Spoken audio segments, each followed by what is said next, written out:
ఇదిగో నువ్వు డబ్బులు బాగా మేనేజ్ చేస్తావా? ఓకే, విన్నాను చాలా తెలివైన దానివి అని.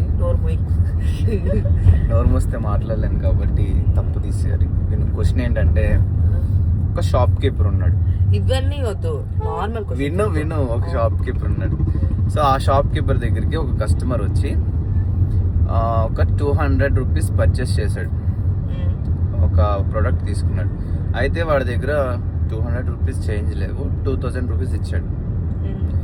సో షాప్ కీపర్కి ఆ నోట్ ఇచ్చాడు. షాప్ కీపర్ దగ్గర కూడా చేంజ్ లేవు. సో ఆ షాప్ కీపర్ ఆ 2000 నోట్ తీసుకొని పక్క షాప్ కీపర్ దగ్గరికి వెళ్ళి ఆ చేంజ్ తీసుకొని కస్టమర్కి ప్రొడక్ట్ అండ్ చేంజ్ 1800 ఇచ్చేస్తాడు. అయితే ఆ షాప్ కీపర్కి తర్వాత అర్థమైంది ఏంటంటే అది దొంగ నోటు, ఫేక్ నోట్ అని.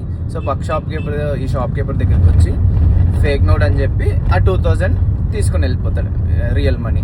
సో ఇప్పుడు షాప్ కీపర్కి లాస్ ఎంత? 2000, బికాస్ దట్ ఈస్ దొంగ నోట్ కాబట్టి. ఓకే, ఎక్స్ప్లెయిన్ చేయి. కరెక్టేనా? ఎక్స్ప్లెయిన్ చేయి. నేను కరెక్టో కాదు 2200 లాస్. నేను కరెక్టో కాదు లాస్ట్ లో చెప్తాను. ఎక్స్ప్లెయిన్ చేయి హౌ అన్నది. లేదు గాల్లో మేల్లో టాలెంట్ ఎక్స్ప్లెయిన్ చేస్తే మళ్ళీ నీకు కూడా టాలెంట్ వచ్చేసింది. బాయ్.